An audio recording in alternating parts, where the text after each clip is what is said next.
कोनो कुटुम के कहले जरूरी पड़े तो हमरा के बुला ली है, लेकिन हमरा यहाँ मत आई है। सबसे ज्यादा हम नफरत कुटुम से करीले। मेहरारू अमर होशियार बा, लेकिन मेहरारू पर भारी होशियार हम बारी।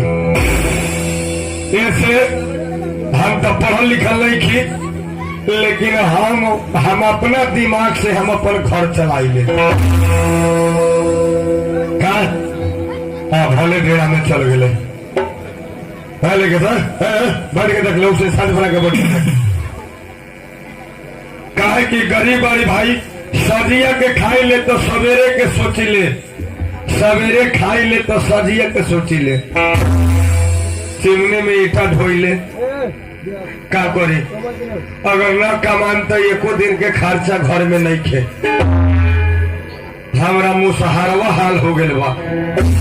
घर में धान चाउर रहले तो हम कमाएबे न करिले, आ वो राजा ले तौना दिन कमाए जाइले।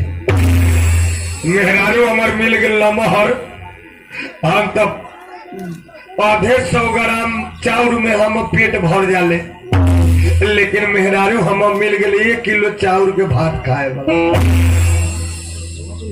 ओकरा थाना में 3 गो मर्दुआ खाली, जवन वो अकेले सुधा दे बोले। ईमानदारी से अगर मोटरसाइकिल लेकर अगर बेचे वाला रहित नु तो हम गारंटी बेच देती।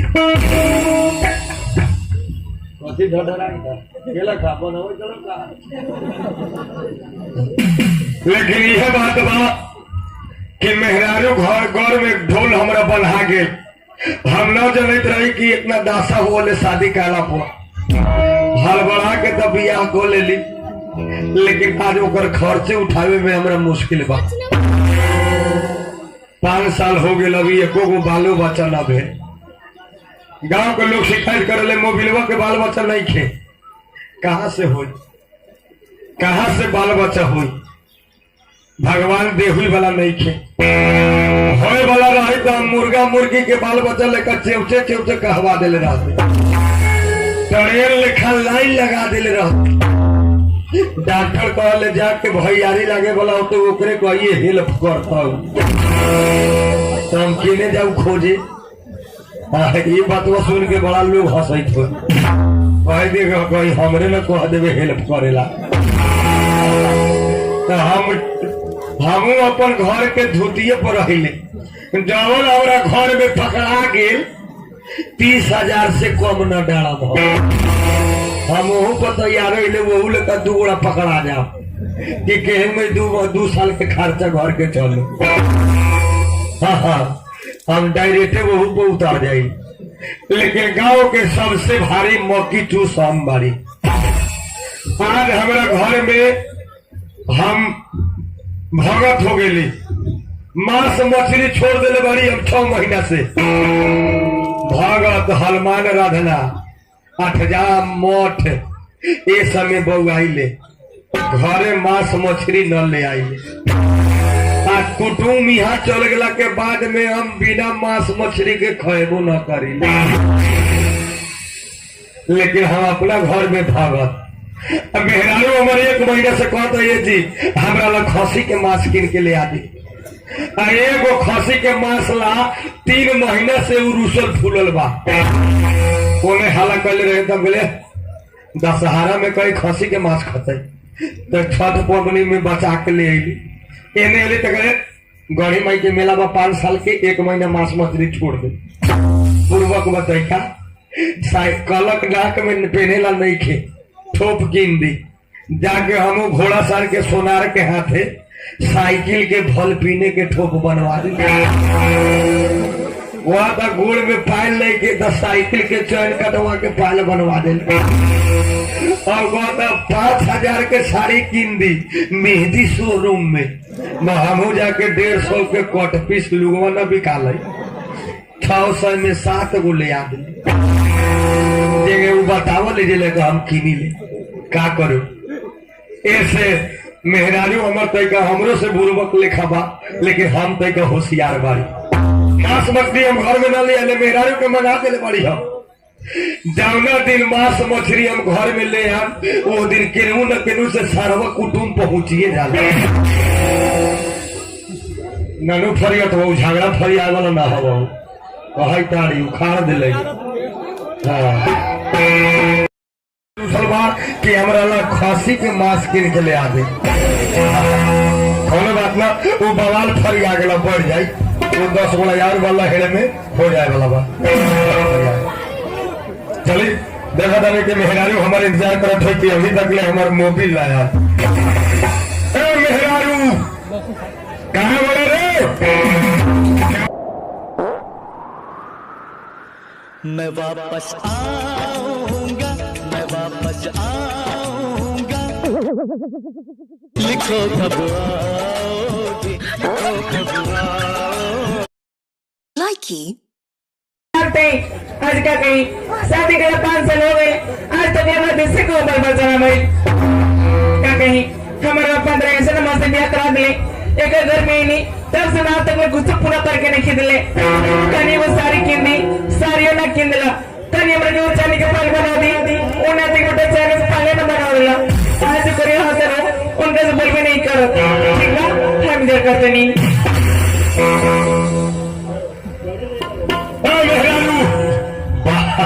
हम जले तले कि तू हमरे इंतजार करे थो।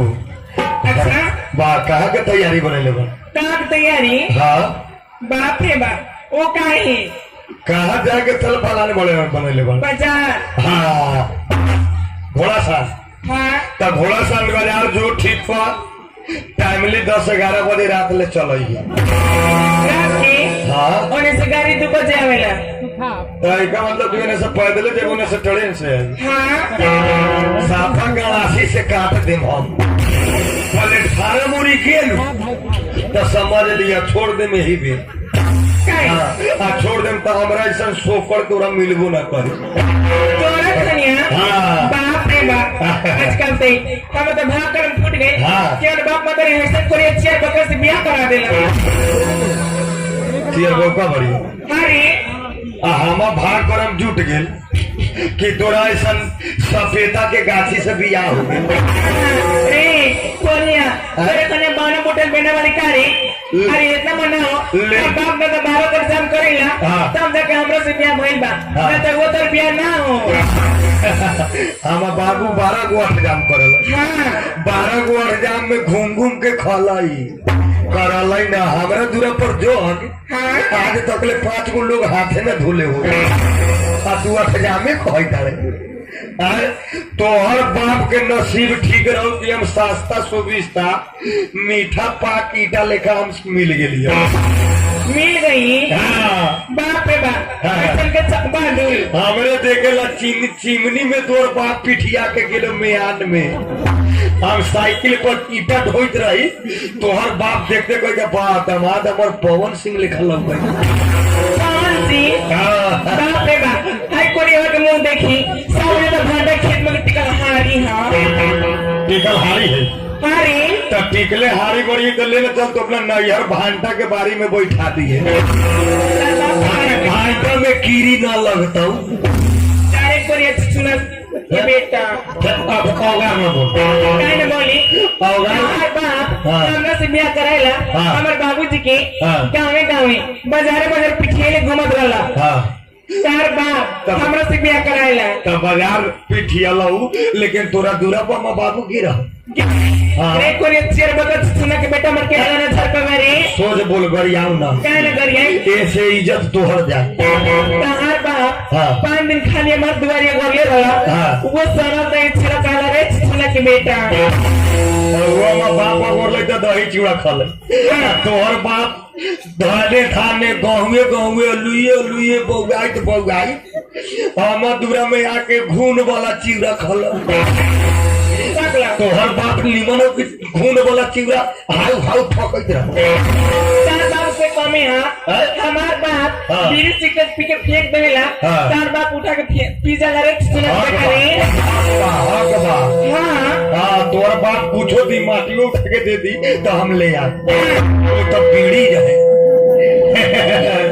लेकिन तू हमारा बाप के छुछुनर कह दिले हमरो को छुछुनर कह देले गाड़ी दे दरिए से तोरा शिकायत लगतो कि ना? हाँ शिकायत तोहर होई। ऐसे कहावत सुन ले होगे, हर जैसन ठेठा आ बाप जैसन बेटा, आ किसान जैसन रोटी, मतारी जैसन बेटी। जब तू हमरा गरिए तेरे तो लोग समझे तो ये मतरिया के बापो के जरूर गरिए होई। घर के बारे में कुछ बोलिए ना। तू छुछुरना के बेटे काहे कहले? काहे ना पाई? कहवा हम बाप पे छुछुर नहीं देखले बड़े। कहवा? हाँ हमर नहीं है रे।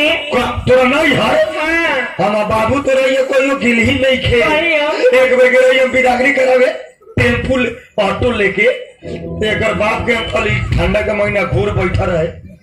हम कहले बाबूजी विदा कर दू 1000 में ऑटो बढ़ा के ले आओ। लागल तार आल भैंसा लेके हमरा बड़ी कनु आए बुझाए हम कर्जा मांगे गिर रही। हम कहली बिदागरी अभी चाहिए, हमर धन बा अभी ले जाए। हमर धन सुनते में एक बाप कही तो मुँहे में लाठी दास दे। बेटी हमारा धन तो हम कहली से मानव की ना, वो हमरो लाठी लेके हुरकल वो हमू पछाड़िए से धकेल ना घूर में बाबू को मुंह तो सब झुकाव दे।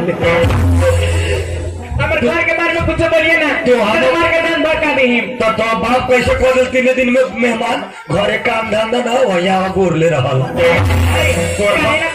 तू न रहल तो कहियो तोरा ये गिर जाइल ना जानी 5 मिनट तुरंत रुकल होबो ना। तू रहल तो 15 दिन रह जाई। एक से तो समझे के चाहिए तोरा बाप के कि हम बेटिए के लसेर से नु दामुदा बा बेटिया। हाँ। अरे हमरा को नहीं काहे पठावी नी? बैठाई ले हम पहले ससुरारियों में जाके 10 दिन रहू। बोलन कवाए के ना बोले दुनू टाइम खाई ले सुखी खाइला ओइसन कोनी तू छुछना तार बाबा छुछना छुछु करे ले ठीक बा।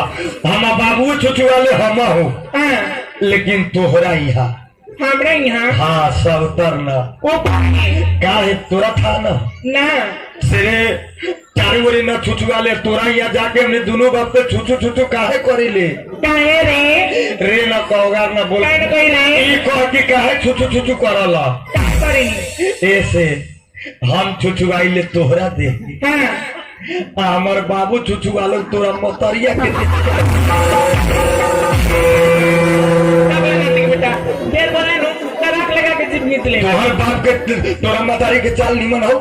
हमर बाबू के जाइतो लाली लगा भागलो दे बोलते रहेला तोरा कथी कमी बा कमी? हाँ हम काठमांडू जाई तारी। काठमांडू? हाँ बाप रे बाप हमरा के तेरे बाहर कमाई ना जाए दे। ये तारे ना जा दे ना हम जाई तारी तू बाहर ना कमाए जाए देवे जाहू देवे। तोहर आत्मा इच्छा कथी बा? इच्छा 4 दिन से तू हमरा गोर थारिये सुतैले बाड़े।